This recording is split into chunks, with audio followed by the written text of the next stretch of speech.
ಡೀಟೇಲ್ಸ್ಗೆ ಇನ್ನು ತಮಿಳುನಾಡಿನಲ್ಲಿ ರಜನಿಕಾಂತ್ ಹಾಗೂ ಸ್ಟಾಲಿನ್ ಭೇಟಿ ವಿಚಾರಕ್ಕೆ ಸಂಬಂಧಪಟ್ಟಂತೆ ಸೀಕ್ರೆಟ್ ರಿವೀಲ್ ಆಗಿದೆ. ಚುನಾವಣೆಯಲ್ಲಿ ಸ್ಟಾಲಿನ್ ಸೋಲ್ತಾ ಇದ್ದಂತೆ ರಜನಿಕಾಂತ್ ಅವರು ಸ್ಟಾಲಿನ್ ಅವರನ್ನ ಭೇಟಿಯಾಗಿದ್ರು. ವಿಜಯ್ ತಮಿಳುನಾಡು ಸಿಎಂ ಆಗದಂತೆ ರಜನಿಕಾಂತ್ ಯತ್ನಿಸಿದ್ರು ಅನ್ನುವಂತ ಹಿನ್ನೆಲೆಯಲ್ಲಿ ಆ ಒಂದು ಆಂಗಲ್ ನಲ್ಲಿ ಚರ್ಚೆಗಳು ಶುರುವಾಗಿತ್ತು. ವಿಜಯ್ ಪ್ರಮಾಣ ವಚನ ಕಾರ್ಯಕ್ರಮಕ್ಕೂ ಕೂಡ ರಜನಿಕಾಂತ್ ಅವರು ಬಂದಿರಲಿಲ್ಲ.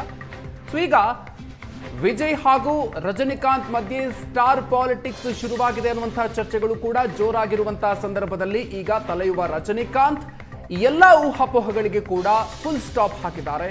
ವಿಜಯ್ ಅವರ ಗೆಲುವು ಎಂಜಿಆರ್ ಹಾಗೂ ಎನ್ಟಿಆರ್ ಗಿಂತ ದೊಡ್ಡದು ಅನ್ನುವಂಥ ಮಾತನ್ನು ಹೇಳಿದ್ದಾರೆ. ಚುನಾವಣೆಯಲ್ಲಿ ವಿಜಯ್ ಪ್ರಚಂಡ ಗೆಲುವನ್ನ ಸಾಧಿಸಿದ್ದಾರೆ. ವಿಜಯ್ ಹಾಗೂ ನನ್ನ ಮಧ್ಯೆ ಕೆಲ ವದಂತಿಗಳಿವೆ, ಇದು ಸತ್ಯಕ್ಕೆ ದೂರ ಆಗಿರೋದು ಅನ್ನುವಂಥ ಮಾತನ್ನ ರಜನಿಕಾಂತ್ ಅವರು ಹೇಳಿದ್ದಾರೆ. ಜೊತೆಗೆ ಸ್ಟಾಲಿನ್ ಜೊತೆಗಿನ ಆ ಒಂದು ಮೀಟಿಂಗ್ಗೆ ಸಂಬಂಧಪಟ್ಟಂತೆ ಸ್ಟಾಲಿನ್ ಹಾಗೂ ನನ್ನ ಸ್ನೇಹ ವೈಯಕ್ತಿಕವಾಗಿರೋದು ಹಾಗೂ ಬಹಳ ಸುದೀರ್ಘವಾಗಿರೋದು, ಇದರಲ್ಲಿ ಯಾವುದೇ ರಾಜಕೀಯ ಇಲ್ಲ ಅನ್ನುವಂಥ ಮಾತನ್ನು ಕೂಡ ಹೇಳಿದ್ದಾರೆ. ಕೊಳತ್ತೂರಿನಲ್ಲಿ MK ಸ್ಟಾಲಿನ್ ಅವರು ಸೋತಿರೋದಕ್ಕೆ ನನಗೆ ಬೇಸರ ಆಗಿತ್ತು. ಸೊ ಅವರು ಸ್ಟಾಲಿನ್ ಹಾಗೂ ನನ್ನ ಸ್ನೇಹ ರಾಜಕೀಯವನ್ನ ಮೀರಿರೋದು.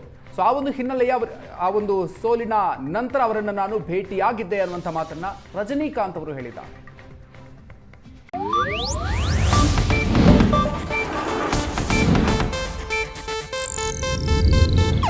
ಇದು ಏಷ್ಯಾನೆಟ್ ನ್ಯೂಸ್ ನೆಟ್ವರ್ಕ್ ಪ್ರಸ್ತುತಿ.